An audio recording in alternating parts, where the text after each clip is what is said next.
previously not only allocated, but spent? Well, under Mr. Chairman, Representative Patterson, under the Race to the Top, there were several elements under Race to the Top. There was the longitudinal database, there was Common Core, there was the assessment, there was teacher improvement. So there are several components under that Race to the Top where money flowed into the states. My understanding, based on the experts that I've talked to, is the first $200 million has come into Ohio and has been expended. There's an additional $200 million that might be in play based on Common Core standards and everything else that's going on. So the question would be that additional $200 million, frankly, what's going to happen to that? My understanding from, again, the experts that I've heard from, that the money will not be recalled on the money that has been expended.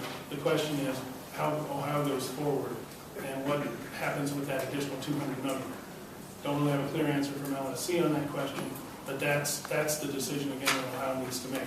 That $200 million, however, might be a drop in the bucket compared to the total cost related to the assessments and other things that are going on. And when you see states backing away, Florida now, Park may be on the verge of collapse. Park may be about to collapse because several states are already backing out of Park because of the cost, because of the problems associated with it. And Florida has removed itself as the fiduciary agent for the consortium. But that's the first step. I think Florida, which is probably the largest player in Park, the driving force with Park, if they pull out of Park is going to be, if it's not already on life support, in deep, deep trouble. Ohio chose Park. What if Park collapses? What do we do? You know, so there's some concerns about that. And I would encourage the legislature, along with them, to examine the financial implications of what we're doing. And you might see that they will dwarf the money that we're talking about in terms of Race to the Top. I'm obviously concerned about districts as well. But I'm also concerned about the implications of some of that federal money that comes in that we no longer have any say about. And I think that's a concern as well. Yes, and follow-up, please. Thank you, Mr. Chair. I was looking for, and I did not find fiscal notes. Is that why? Because it is so murky at this point as to what the implications may be? Mr. Chairman, Representative Patterson, I've got a sub-bill, and I've produced that.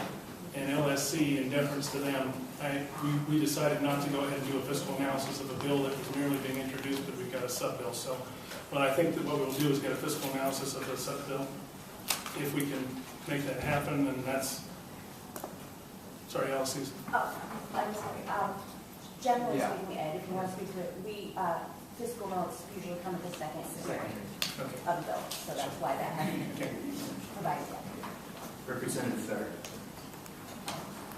Thank you, Mr. Chairman. I have a question on your testimony. You have a lot of problems with data collection, local control issues,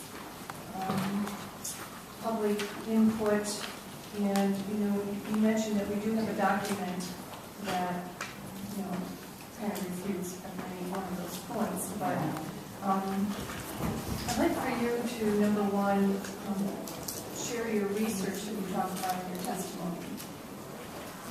That would be getting a clear... Sure. In terms of the... I'm sorry, I don't want to interrupt. Sharing your research, and we can look at both sides.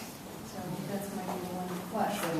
Chairman Snuffle, Representative, is that regarding the data mining and the databases? Yes. My concern on the database, and that I know, again, Representative Brenner is working with Colleen to try to address that in his bill. But the concern is that personally identifiable information. Okay? That's always been a concern.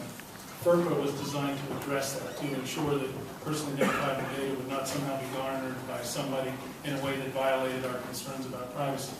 The problem was that FERPA changed in 2012. There was a limitation on who could receive that information in the past. Okay? Typically, aggregate data is what has been provided. In some cases, individualized data is needed for Title I qualifications. And I still like the notion that parents or guardians would provide informed written consent when it comes to questions like this, providing individualized data. And that's what my substitute bill is going to address.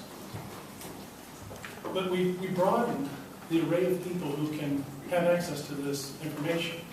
And we had a memorandum of understanding with Park that changed some of the context. One of the things we said is we will try to adopt our state laws to enable this information to flow as needed. Okay, that was under the Race to the Top, the agreement that we signed, and but I wanted to talk about FERPA as well. Now.